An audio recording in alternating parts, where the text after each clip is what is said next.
Hi, I'm Justin Barrett. I'm president of Blueprint 1543. I'm a former university professor and psychological scientist. And if you're watching this when it first drops, happy Father's Day. Father's Day is coming right up or upon us. Of course, in honor of Father's Day, you got to wear a tie. And here's a tie I'm wearing.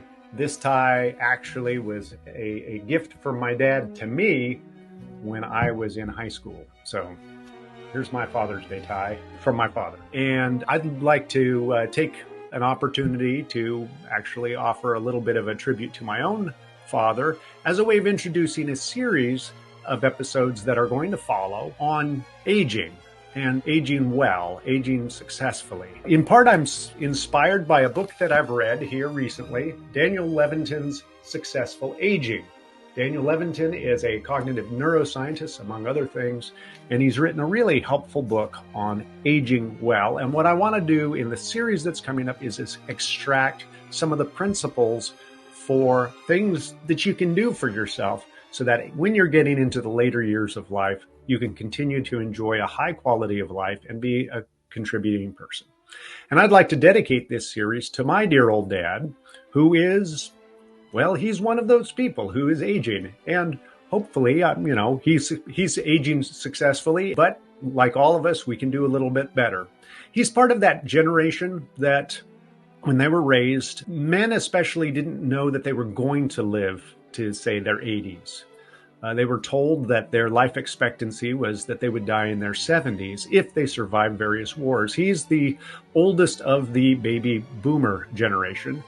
And especially the men weren't really given tools for thinking about how to age well and what it means to keep living a good life past, your 70s, because they didn't expect to be here.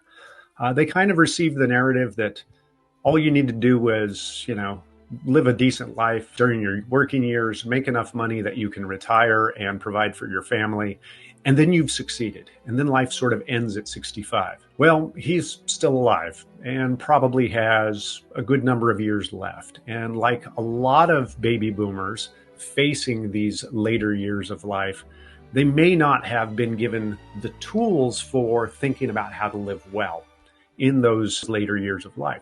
And maybe especially the men. One of the things that I've learned from him in hearing his reports of what it means to get older, and all that goes with it, is that there's not a lot around for especially older men. There's lots of programming, lots of activities, lots of volunteer opportunities. But because these have sort of had their own cultural evolution over the generations, mostly with women being there because the men didn't make it, so much is tuned at women. And so for him, it feels like there's not a lot for people like him.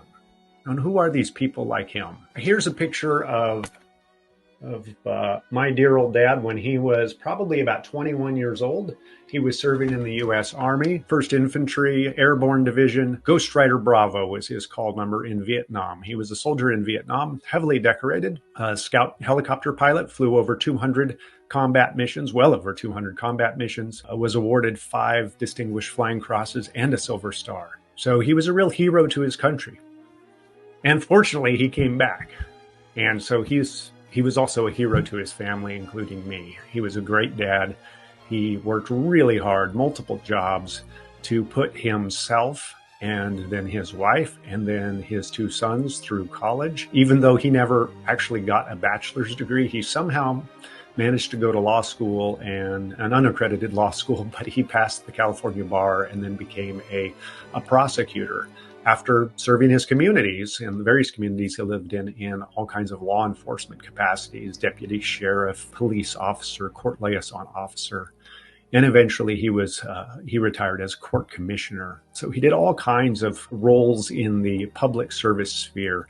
And so has been a real hero to the people around him, but especially to me. And so I want to dedicate this series to my dad and wish him a happy Father's Day. So please join me in the next 5 episodes that are going to follow the acronym AFTER, AFTER, standing for, think of it as after 65. A for activity. A is going to stand for activity. F for fun. T for thinking. E for eating. And R for relationships. So after, AFTER, after 65. Think of it that way. That's going to be the series coming up. Please join me for those episodes to think about how we can live life well as we're getting older. This is Justin Barrett. Thanks for joining me here, and have a happy Father's Day. And like I said, please join me for this series.